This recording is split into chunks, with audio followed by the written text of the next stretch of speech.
Hello, I'm Anya. Um, I'm an environment artist, junior environment artist at Creative Assembly. I've been there for a year, and I thought that I would do a little video about the dioramas that I create in my spare time. So this is the one that I've worked on for the last few months. I recently did a talk at my university where I studied game art, and I did a talk about this. I really struggled though to articulate what I wanted to explain. So I'm going to talk about my personal opinions and what I feel that I've learned about things like the use of color and light, design and composition within an environment, specifically within smaller dioramas, but I think it's transferable. That's probably something that's up to you to decide whether it helps you or not with your larger environments. So I'm going to use this format just to illustrate my thought process a bit more. I can take screenshots within Photoshop and work those just to more fluidly articulate what I wanted to say in the talk. I hope it'll be at least a little bit interesting to people learning to create visually interesting environments. It's probably aimed a bit more at students and people newer to environment art. The way I work is generally very simple anyway. I'm not a very technical artist, so the way I work tends to be as simple as possible without using any sort of crazy techniques for the most part. So I hope you find it interesting. I really like dioramas because they are a very concentrated snapshot of a place that you can pack full of life and details, but you can really handcraft that space. It's, I think, important as part of an effective game art portfolio because it demonstrates that you can effectively design a space in terms of composition and color and light. And it also shows that you can create high quality assets without having to spend a lot of time creating a large space. And it is a very concentrated showcase of your work that can have a lot of personality in it if you do it the right way, and people remember that. And though I am primarily stylized in terms of my dioramas, I've seen some really cool examples that are realistic as well.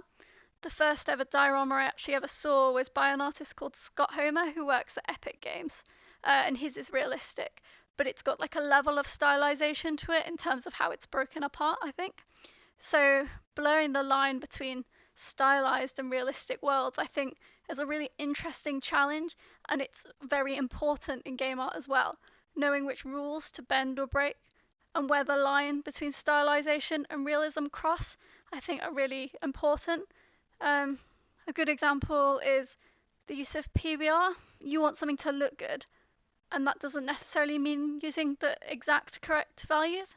Dioramas are a really good place to experiment with such things, and you learn a lot regarding this kind of thing. And they really help you find your individuality as well. Before I move into things like color and light, I wanted to start with how I create a diorama from the very beginning. When I've come up with an idea for a diorama and I've researched it, I will almost always start straight away in 3D. I like doing concept art, but I always like to have a 3D base to work over. So unless I'm really stuck for ideas and I want to get some initial sketches down, I will usually move straight into 3D. So I will make a block out like this in 3ds Max that's really rough, and take it straight into Unreal Engine.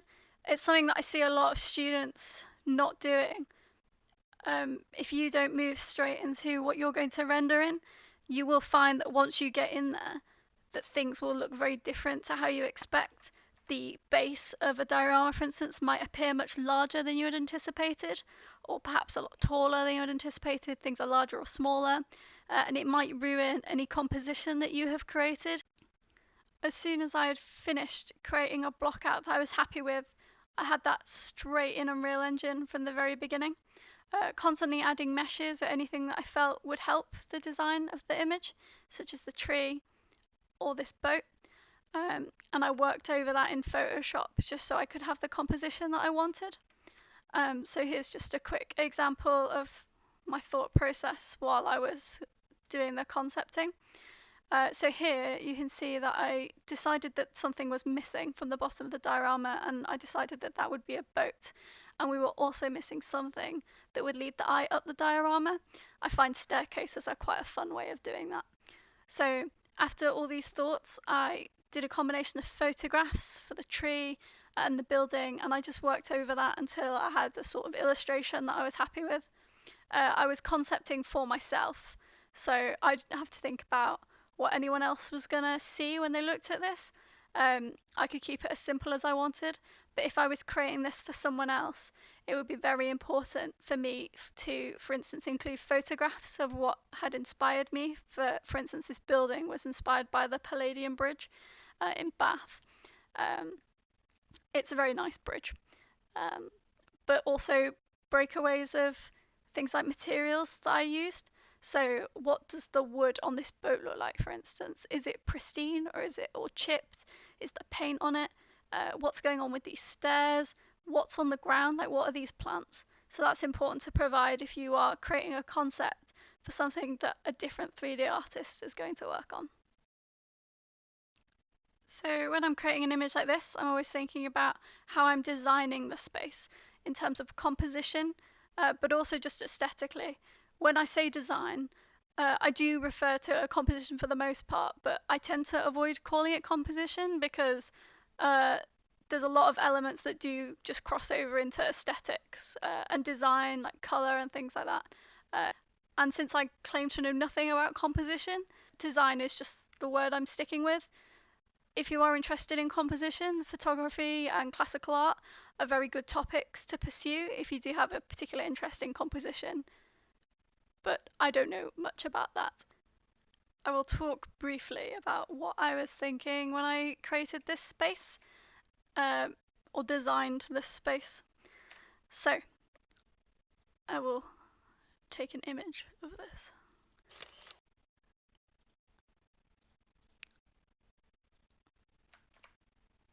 And I will work over it just to give a demonstration of what I'm thinking.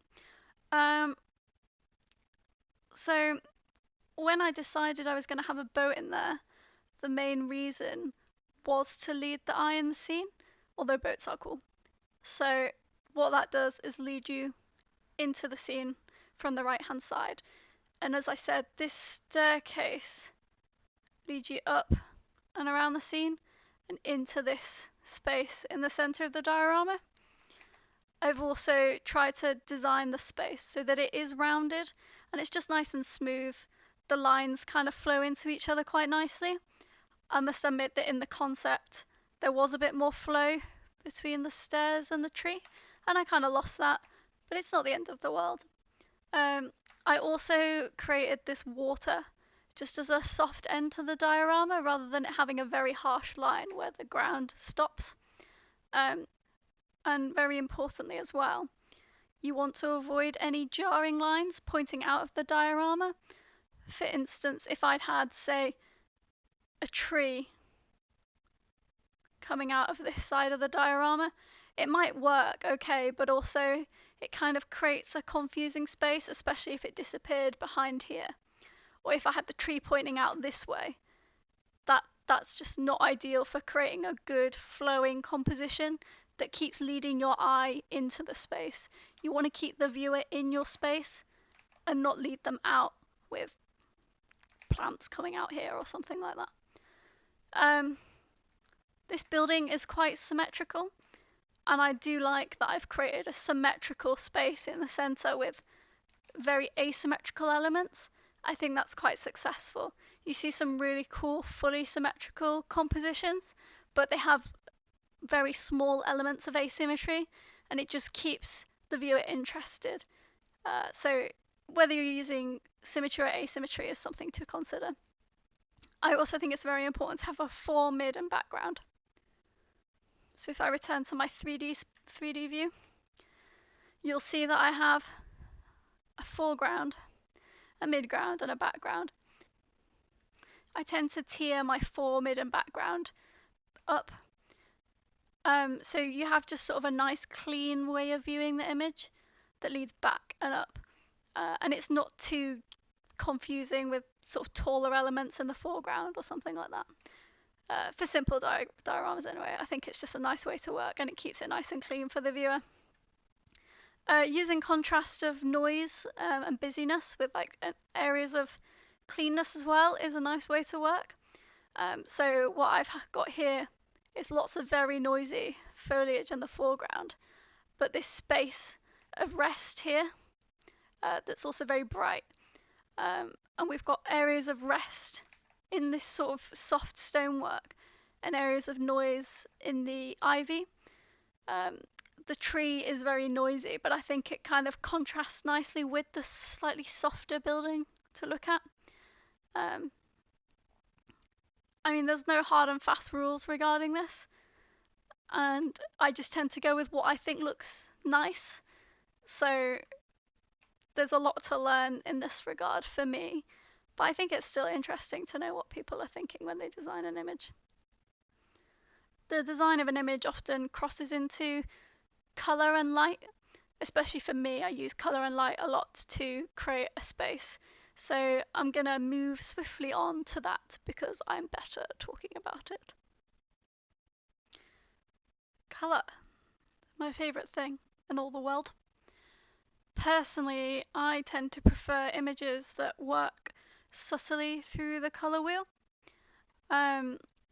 So to give an example of what I mean, I have this image from The Witcher 3, Blood and Wine DLC. It's very good. And what I want to do is just give a demonstration of how they've created a really nice color palette within this image. So what I'm going to do is I'm going to select this area here, and I'm going to go filter, blur, average, and you see it averages the color there. So if we start in blue, what this image does really nicely is it moves through the color wheel from blue to sort of a greyish green to green to a more saturated green. And then what we have here is a more like yellowy green, which then flows really nicely into this lighter orange colour around here. And there's a rich orange in there as well. I think this works really well, and I really like images that work through the colour wheel. I think it's very effective. So that's what I try to do in my diorama. So if I show you this is sort of my general thoughts when I was creating my diorama. And what I did in the end was I tried to make it so that the diorama works from blue through to green. It's like a yellowy kind of green. We've got orange in the plants here, through to red at the bottom of the tree, and then pink and sort of more purpley pink right at the top. And the reason I wanted to do that was just to create cohesion in the colours. So I've used pretty much all the colours of the rainbow here, but because I've flowed through them in a sort of very linear way, it works quite nicely, I think. When I'm picking colours for a diorama, if I'm not working in such a linear way throughout the rainbow, what I will tend to do is if I go into a colour wheel to just demonstrate, say you want to pick pink and you want some yellowy orange and maybe some green, I will then work with the hues close to that colour. So I won't move far, and it's sort of like working within sections of your colour wheel, and these will work quite nicely together because they have their own set of colours to fall back on, rather than really sort of clashing with one another when they're right next to each other.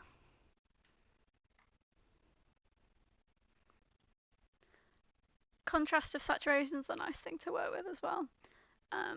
So I used it quite intensively on this boat. You can't really see until, especially without looking at the actual texture itself.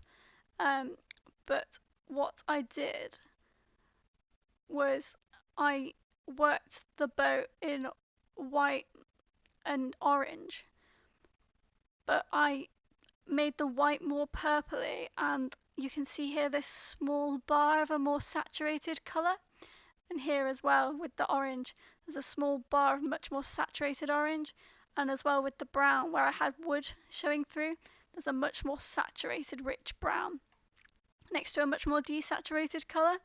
And working with a saturated colour and a desaturated colour together is actually it's fun to do, and it can also just give the eye some rest from the colours.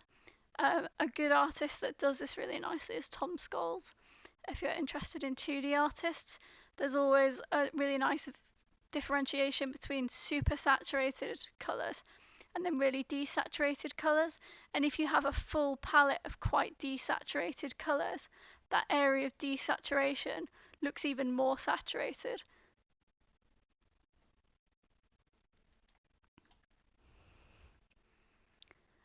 Another way to break up colourful dioramas is to work with areas of black and white. So if I created this diorama and I wanted to add elements of decoration, what I would probably do is use black and white, say floor tiles or drapery, just to give you a rest. An example of using black and white to break up colour is in this diorama I did like 2 years ago. So there's very saturated colours in there. And for areas like the floor, which I didn't want to just have brown, I used black and white decoration, black and white tiles, white decoration on the crates, black and white decoration around the edges of the doorways, and white decoration over the archways as well. And it's just, it gives it a very bold feel, and it just breaks it up really nicely. So I definitely recommend using black and white. The colours in a scene also tend to go beyond just what you're painting in your textures. For instance, using atmospheric fog or lighting, which I'll go into a bit more detail with shortly, but they're very important for creating colours. For instance, coloured shadows or coloured mist will add a lot to a diorama beyond just what you're painting. Lighting. Lighting is definitely something that is best talked about probably from within my Unreal Engine scene, because I can show you the lights that I use. I think the most important thing you have to do is never let your shadows be black, because they are ugly, and it's a big thing that I see with like beginner work is the lights are black. Unreal Engine, when you start a scene, does not by default have a skylight in it, so you want to get a skylight in there straight away. And I tend to actually turn it up quite bright, so this is on 1.6 intensity, and I think by default it's quite a lot lower than that. I tend to turn up all of my lights really bright. I will also have 2 light sources. That's very cheaty. It's very subtle what it does, but I have it pointing in the opposite direction to my main light source, and it just illuminates any areas of darkness. So it just gives the light a sort of slight lighter cast within shadows alongside your skylight, which you will add. And the light colour for mine is actually white, but you could colour that usually yellowish is a good way to go with your light sources, and maybe with your skylights a bit more bluish, but it's something you have to experiment with. Usually shadows will be tinted blue or purple or maybe green if it's close to grass. A really good book to read about colour and light is Colour and Light by James Gurney. It's where I go to learn everything about anything colour or light related. He has some really good insights into how lights will behave depending on whether it's a cloudy day out or a very blue skied day. So it's good to check that out if you're interested. So yeah, shadows, never let them be black. There's always exceptions to the rule, but even at night, shadows do have a colour, and they're never that dark either. Having dark shadows is just very distracting. Using the contrast of light and dark areas to your advantage as well is really good. So here I have a very light area in the center of my diorama, which is where I want the eyes to be drawn. I've got very contrasty highlights on these pillars, as opposed to this sort of more diffuse kind of shadow and lighting around here. And it's all a very similar value around here as well. So there's nothing that draws your attention away from this central area. A little sneaky thing that I do as well in my dioramas is I use floating geometry that is hidden when you run the game. So when I hit G, that disappears, and that's just a box in here. Hidden in game and hidden shadow, you want those ticked on. So what this is doing, if I delete that, is just casting a shadow on the diorama around here, and so it's darker around the edges, which means your eye is not going to be led out of the scene by these lighter colours.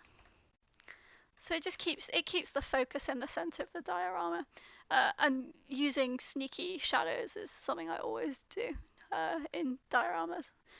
It's a nice way to just really control the lighting to a point, even in larger scenes. Using something like a mountain to cast a really big shadow on a scene can work really nicely to shadow an area, and then an area above that could be lit. So you are using those shadows to control exactly where someone looks.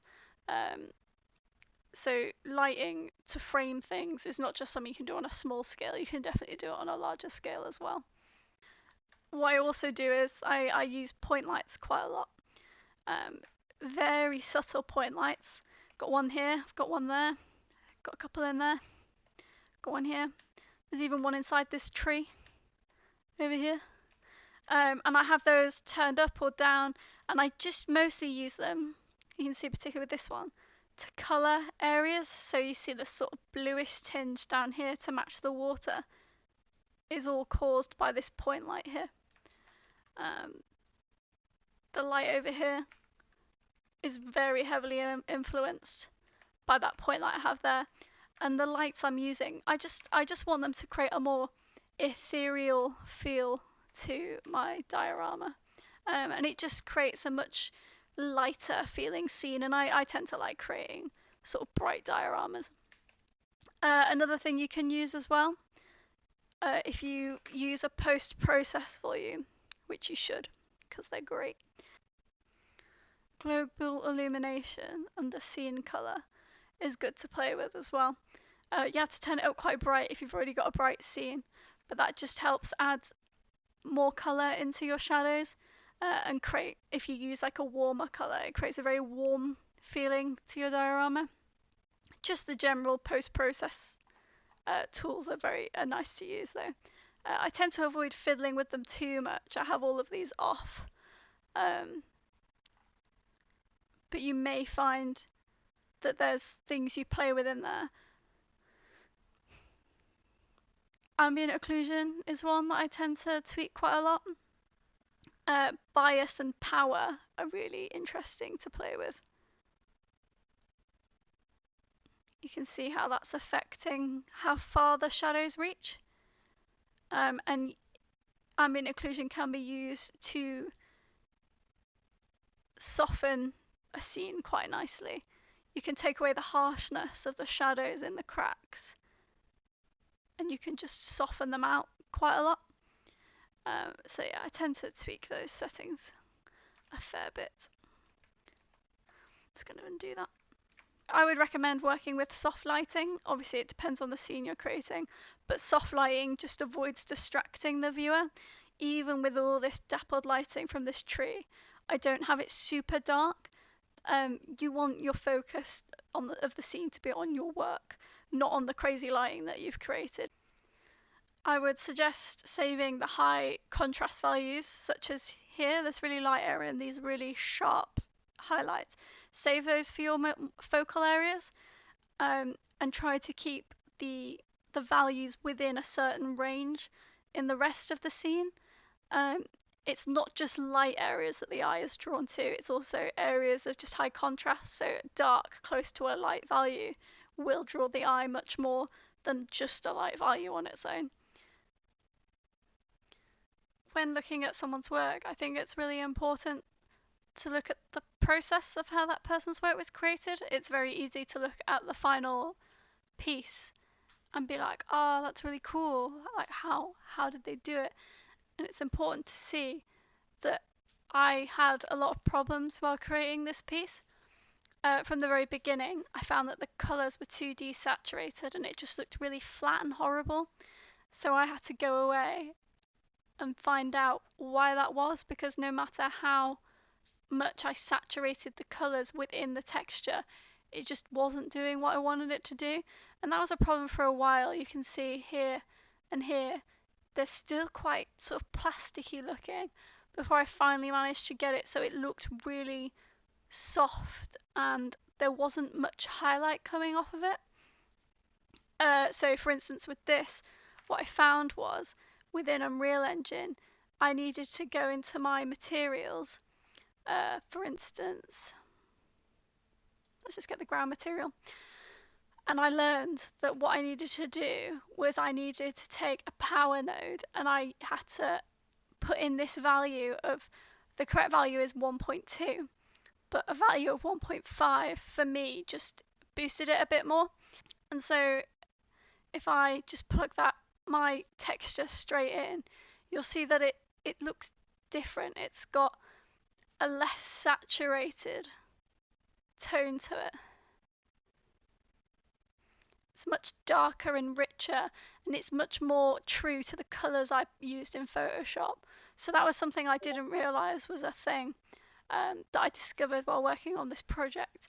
And it's learning little things like that that I really like about creating dioramas. So if I just return to this. Another example is the water. I spent a long time trying to get the water right. You can see in all of these images the water has black on it. And that turned out that I just had the plane the wrong way around. It was being viewed from the wrong angle. I'm not sure why, I'm not very technical, but you see here the water is much clearer and looks much nicer. Things like the lighting changed a lot. I decided I wanted a black background, but I was very indecisive and I kept swapping between the two. Decided I was going to add in a black background because it just gives it a much more punchy feel. Even though quite often you'll be told never to put something on a black background, but sometimes you have to break the rules. So you can see the lighting changes a lot. Even here, this is the diorama in quite a late stage, but I hadn't added in the point lights that I showed you that illuminated this side of the diorama and illuminated underneath these archways to give it a more magical kind of feeling. You don't want everything to just have like dark shadows. So you can actually see here, it doesn't make much sense, but this is illuminated here and here. And it's illuminated in the ceiling as well. And it makes no sense, but it kind of looks nice. The differentiation of this pinkish reddish colour and then the very lilac-y purple of the exterior of the building still gives that sense of depth. If they were just the same purpley colour and the same value, you wouldn't have that depth. But if you're using lights to create a separation of colours, you can still create the distinct differences. Other little things that I just wanted to talk about as well. Firstly, regarding textures. A big problem that I see is a lack of consistency in the texel density or texture sizes within your scenes. So I was quite careful to make sure that if I create a space of, say, the size of the front of this, and I'm going to put a 1024 texture on this space, Anything that is a similar size will also have a 1024 texture on it. Anything that is the size of, say, this area will have a 512 texture on it. If you're going to create this building, it's obviously going to have a much larger texture on it than, say, this boat. And I quite often see that people will maybe apply the same size texture to something that's a building and something that's a boat. And you definitely want to avoid that because you get pixelation, the details will come out very inconsistent, which is another reason I would suggest just getting everything into Unreal Engine as quick as possible, so you can see exactly where you're going to get these discrepancies between texture sizes. Keep everything as consistent as you can. Don't have a massive wood grain on these stairs and then tiny little details on the stone of this building, because it's really obvious and it doesn't look good. Something else as well is normal maps. I would avoid them if you can, or at least just keep them really subtle. Don't put normal maps on everything and don't make them really intense.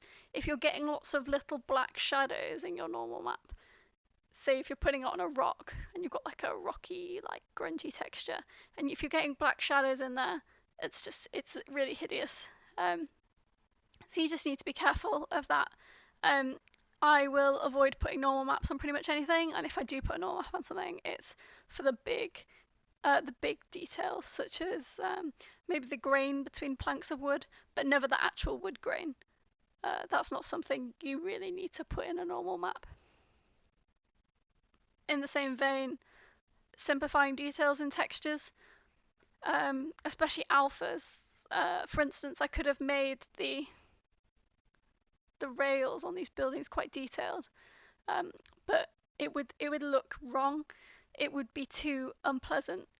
These branches here are alphas, and I wanted to keep them as simple as possible because otherwise it's just going to distract from the rest of the scene, and they will not look good from a distance because the way that Unreal Engine especially mips that stuff out, it's not okay. So keep everything really clean. If you're hand painting and you are just working without alphas anyway, avoid having very dark colors in your textures. Keep everything within a mid value range, and for the highlights you can work into that higher value range, but you want to generally keep everything quite light. When you take it into here, if you've got very dark areas in your textures, they will stand out quite strongly and be quite distracting. So if you look at this for my building, I wanted to keep the texture as soft as possible. There's no dark shadows in there. This is as dark as it gets, really. Avoid creating, for instance, I see a lot of stonework textures and the cracks between the stones are like black. And you want to keep it quite light, especially if you're putting a normal map on there, because the normal map will do that job for you. It's okay in stylized work to put some shadows into your albedos, but if you go too dark, it'll look bad. It'll be quite distracting. Avoid muddying your colors as well. So usually if I'm texturing, I will save one color for one element. So in the context of this piece, the building is all purple and sort of pinkish. The boat has orange and white on it, but the orange and white are separated quite harshly by stripes. The flowers are white, strictly white. The lily pads are strictly green. The wood is strictly one colour. If, for instance, like with this pile of rubble, you do have multiple colours, I've still separated them quite harshly between the green of the moss and the pink of the stone. You don't want to be trying to blend these two colours because, especially in Photoshop, which does not blend colours correctly, it will become very muddy. If I go back to this image from The Witcher, everything has its own separate colour. So the roofs are orange, no other colour. The walls are white. There's a blue wall down here, but it doesn't have any other colours. There's never an attempt to blend pink with orange. I mean, pink and orange are okay, but say green and orange, there's never an attempt to blend the two in like a gradient up something, because then it starts to get muddy. Like I said before, if you're going to blend colours, keep them within the same colour family. So blend red with pink or red with orange. Never try to blend from orange to blue, because I do see people trying to do that, and it can work out in some instances if it's done properly, but for the most part, things do tend to just look nicer if you do stick within the colour families when you're blending things together. Even when you're blending shadows within in a texture, you could take, I don't know, like purple roof tiles, the most beautiful roof tiles, and you make your shadows in those roof tiles blue, and maybe your highlights pink. But if you just keep that really subtle,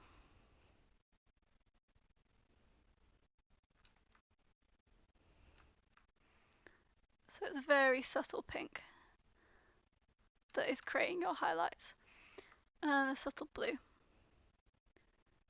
that's creating your shadows between your roof tiles. You can make it work using lots of different colours within a texture, but yeah, I can't really iterate enough that sticking within one colour family, I think, is a nice way to work. Going in here with like black is just, it's not very nice.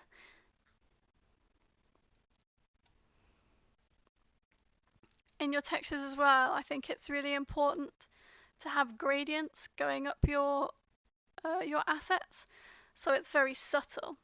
But for instance, with the stairs, I do actually have a gradient of like a kind of greeny colour going up to like a lighter colour. On the tree, the flowers have a gradient going from dark red up to like this purpley colour. The building has a subtle gradient from like this more sort of light colour to this darker purple. And the way I applied that was I actually textured the whole building with just one colour. And then what I did was I took a gradient in 3ds Max and I baked it onto my building. So I projected it onto my building in 3ds Max and then baked it down. And then I just added that as an overlay. So you can see here, this is my texture. And I did a few edits over the top. But what I have here, that's the colours I painted, and then over the top I overlaid the more sort of saturated orange and then actually lightened it on top of that. And if I take this and turn it to a normal layer and delete this layer mask, this is what I'm overlaying over it.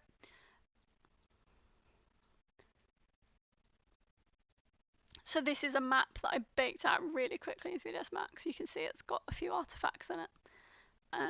But I just baked that super quick by taking a black to white gradient and just baking it straight onto my model. And you can do that with anything. But having gradients within your textures just creates a sense of dynamism in the image and color variation. And you can do some really cool stuff with gradients.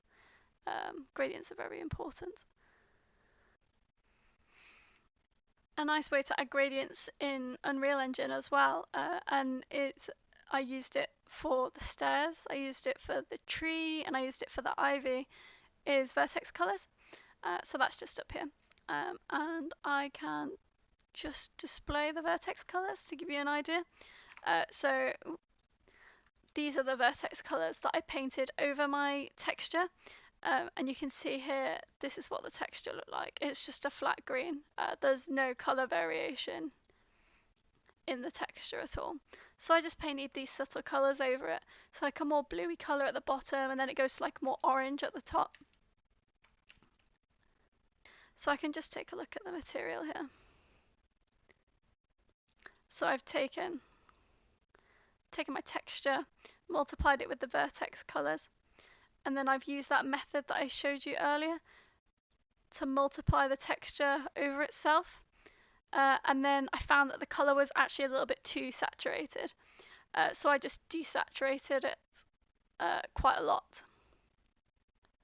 And there's a little bit of an emissive on there as well, because without the emissive, it becomes a little bit dark in places. I just wanted the ivy to be as subtle as possible and not stand out too much in the scene. I can show you the vertex colours on the tree as well. So you can see I use like a reddish, orangey colour. It's very messy. And then the purpley colour at the top, and it's very subtle, but it does just add that element of a gradient from pink to red to orange to yellow to green blue, and then to blue in the water as well. It's something I don't think people really notice, but it's kind of like nice and it's fun to do as well. It's quite subtle. I don't say any of the above without looking at my own work super critically as well.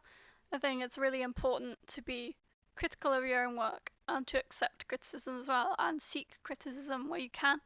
Go to people for critique on things like Polycount or the 10,000 Hours Facebook group. I have a lot to say about my own work, which is kind of good and kind of bad, but the main thing is you learn to look at it, learn the things that you have learned, and move on to a new thing. You're not gonna learn very fast if you just stick with the same piece and noodle on it for forever. So I won't go into too much detail with this, because I'll be here forever. But there are a few things that I learned from this in particular. I've developed a lot over the years in terms of creating trees, but it's still not perfect. It's still quite noisy to look at. I created this dome shape to the tree so that it would light better, and it certainly has, as opposed to creating a tree with lots of planes where it can light a little bit strangely. Creating these dome shapes gives you this definite light side and dark side, which I think works quite nicely, but there's still work that could be done. And I definitely found that I got a bit lazy with texturing these leaves, so the tree leaf texture is quite unrefined. I also didn't do the back of the diorama. This is the first diorama I've done actually that doesn't have like a back to it. And halfway through I was sort of like, maybe I should make a back to the diorama. I think making a diorama that's viewable from all angles is cool to do. It shows that you can compose an image from multiple angles. It just makes the space more interesting as well. I didn't have much atmosphere in there, like atmospheric fog. It could have been cool to experiment with, but I also did not want to lose the harsh black background and the super bright image on top of it. So it's mostly personal opinion. The roof tiles were like very messily done. There's just quite a lot of corner cutting. But when you're ready to move on with a project, you're ready to move on with a project, and I hope my next project will be much better as a result of learning from this one.